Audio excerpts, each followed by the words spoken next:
ধন্যবাদ নাফিসা। আপনি জানেন যে ফরিদপুর জেলাতে মরিকাটা, দানা এবং হালি তিন ধরনের পেঁয়াজ আবাদ করা হয়ে থাকে।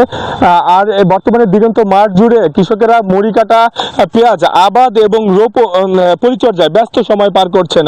আমরা দেখতে পাচ্ছি যে এই ফরিদপুরের অম্বিকাপুর ইউনিয়নের বিস্তীর্ণ মাঠ জুড়ে মরিকাটা পেঁয়াজের আবাদ করা হয়েছে। সেই আগাম জাতের মরিকাটা পেঁয়াজটি এখন পরিচর্যায় কিন্তু অনেকে ব্যস্ত সময় পার করছেন। আমরা একটা কথা যদি জানিয়ে রাখি যে এই মরিকাটা পেঁয়াজটি এই মাসের শেষ সপ্তাহ থেকে কিন্তু উত্তোলন শুরু হবে। আর যখনই উত্তোলন বাজারে নতুন পেঁয়াজটি আসবে তখনই কিন্তু দাম অনেকটা সহনীয় পর্যায়ে চলে আসবে, এমনটা কিন্তু আমরা জানতে পেরেছি।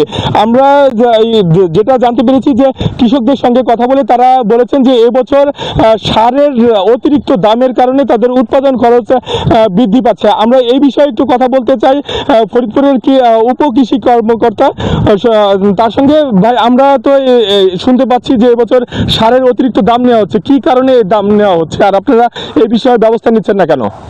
আসসালামু আলাইকুম, আমি রকিবুল হাসান, উপসহকারী কৃষি অফিসার, অম্বিকাপুর ইউনিয়ন। যে আমাদের আগাম যে মরিকাটা পেঁয়াজটা, এটা অনেকেই রোপণ করছেন, এখনো রোপণ চলতেছে। আর সামনেই আমাদের দানা পেঁয়াজটা আবাদ হবে। আমাদের ইউনিয়নে প্রায় 300 হেক্টর জমিতে দানা পেঁয়াজ আবাদ হবে। আমাদের অক্টোবর মাসে সারের বরাদ্দটা খুবই কম ছিল। আমাদের অম্বিকাপুর ইউনিয়নে মাত্র 286 বস্তা ডিএপি সার পেয়েছে। ধন্যবাদ আপনাকে। আপনি শুনতে পাচ্ছিলেন যে সারের বরাদ্দ কম থাকার কারণে সারের অতিরিক্ত দাম নেওয়া হচ্ছে। আমরা কৃষি সম্প্রসারণ অধিদপ্তর তথ্য মতে এবছর প্রায় 5300 হেক্টর জমিতে মরিকাটা পেঁয়াজ আবাদ করেছে, যা থেকে 93 মেট্রিক টন পেঁয়াজ উৎপাদিত হবে। তো এই ছিল আমার কাছে মরিকাটা পেঁয়াজ আবাদের সর্বশেষ সংবাদ। একই খবর জানতে আমরা চলে যাব পাবনায়। আমাদের আরেক সহকর্মী অপেক্ষা করছে, তার জানবো সেখানকার খবর। ধন্যবাদ আপনাকে। যেমনটি আপনি বলছিলেন, পাবনায় মরিকাটা পেঁয়াজ আবাদ প্রায় শেষের দিকে।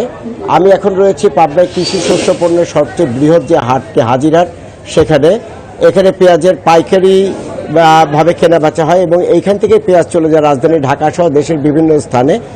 আজ সকাল থেকেও শুরু করেছেন ব্যবসায়ীরা পেঁয়াজ কেনা, কিন্তু তারা যেটা বলেছেন গত এক সপ্তাহের তুলনায় বাজারে সরবরাহ কমে যায়, পেঁয়াজের দাম মনে বেড়েছে 1000 থেকে 1200 টাকার মতন। তো এই পেঁয়াজের এই মূল্য বৃদ্ধির কারণে তারা তাদের কাঙ্ক্ষিত পেঁয়াজ কিনতে পারছে না। তারা যেটা বলছেন যে মরিকাটার নতুন পেঁয়াজ না ওঠা পর্যন্ত বাজারে পেঁয়াজের দাম বৃদ্ধি অব্যাহত থাকবে।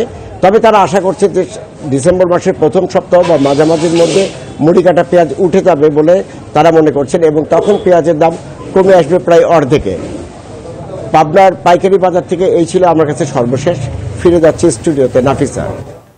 ধন্যবাদ আপনাকে।